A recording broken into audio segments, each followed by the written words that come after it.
GNU university ਵੱਲੋਂ MBA ਦੇ ਵਿੱਚ ਜੌਬ ਅਸ਼ੋਰਡ ਪ੍ਰੋਗਰਾਮ ਸ਼ੁਰੂ ਕੀਤਾ ਗਿਆ ਜਿਸ ਦੇ ਬਾਰੇ ਸਾਡੇ ਨਾਲ ਗੱਲਬਾਤ ਕਰਨ ਦੇ ਲਈ ਜੀਐਨਯੂ यूनिवर्सिटी ਦੇ प्रो वाइस चांसलर हेमंत जी मौजूद ने। इसी गलबात करते हैं सर। सबसे पहले तो मैं ये जानकारी जानना चाहती हूँ कि एमबीए में जॉब अश्योर्ड प्रोग्राम शुरू किया गया, उसके बारे में थोड़ी जानकारी हमें दीजिए।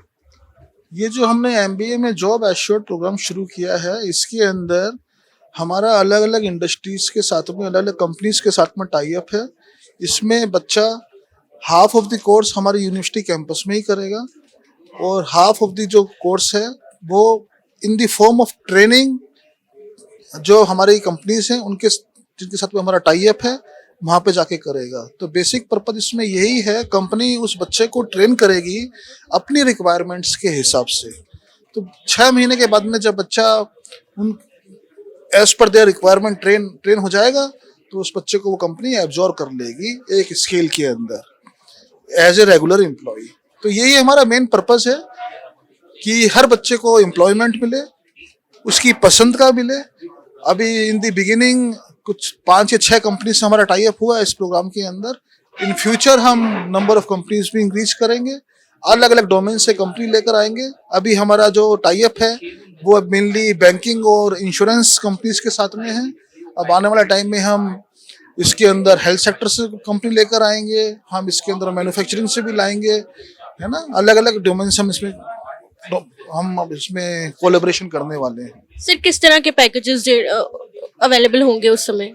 इसमें डिपेंड करेगा मैडम, मतलब कि ऐसा कुछ प्रॉमिस पैकेज नहीं है कि हम आपको 5 लाख का या 7 लाख का। It depends upon individuals.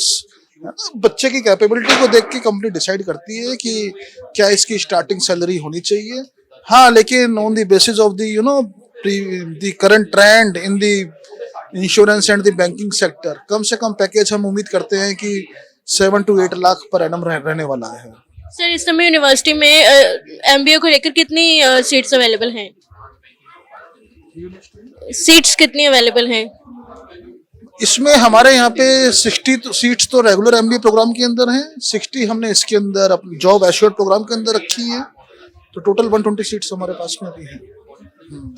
Sir इसके लिए क्राइटेरिया क्या रखा हुआ है एडमिशन के लिए? एमबीए की एडमिशन के criteria we are strictly follow the norms of the UGC. ठीक है, तो इसके अंदर 50% ग्रेजुएशन के अंदर मार्क्स चाहिए होते हैं।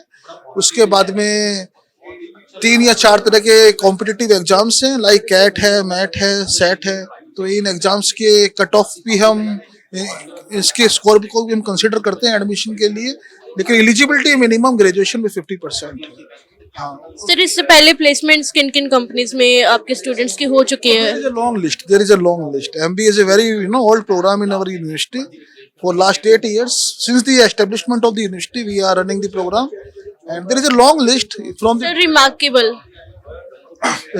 Actually, I have joined this university 2 months back only, but as per my knowledge, all big brands, they have come here to place the students. L&T, yeah, I know L&T was there.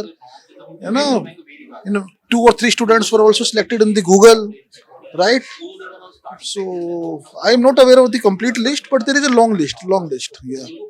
Thank you. ਤੇ ਮੇਰੇ ਨਾਲ pro vice chancellor Hemant ਜੀ ਮੌਜੂਦ ਸੀਗੇ ਜਿਨ੍ਹਾਂ ਨੇ ਸਾਡੇ ਨਾਲ ਇਸ ਪ੍ਰੋਗਰਾਮ ਨੂੰ ਲੈ ਕੇ ਜਾਣਕਾਰੀ ਜਿਹੜੀ ਹੈ ਸਾਂਝੀ ਕੀਤੀ ਹੈ ਕਿ ਕਿਵੇਂ ਕਿਵੇਂ ਬੱਚਿਆਂ ਦੀ ਪਲੇਸਮੈਂਟ ਜਿਹੜੀ ਹੈ ਕਿਸ ਜਿਹੜੀ ਕੰਪਨੀਆਂ ਦੇ ਵਿੱਚ ਕਰਵਾਈ ਗਈ ਹੈ। ਤੇ ਇਸ ਦੇ ਨਾਲ ਹੀ ਇੱਕ ਪ੍ਰੋਗਰਾਮ ਜਿਹੜਾ ਸਟਾਰਟ ਕੀਤਾ ਜਾ ਰਿਹਾ ਜਿਸ ਦੇ ਵਿੱਚ ਬੱਚਾ ਆਪਣੀ ਪੜ੍ਹਾਈ ਦੇ ਨਾਲ ਜਿਹੜਾ ਜੌਬ ਨੂੰ ਸਟਾਰਟ ਕਰ ਸਕਦਾ ਹੈ। ਕੈਮਰਾ ਪਰਸਨ ਵਿਜੇ ਦੇ ਨਾਲ ਆਂਚਲ ਚੱਡਾ, ਪੰਜਾਬ ਬੁਲੇਟਿਨ।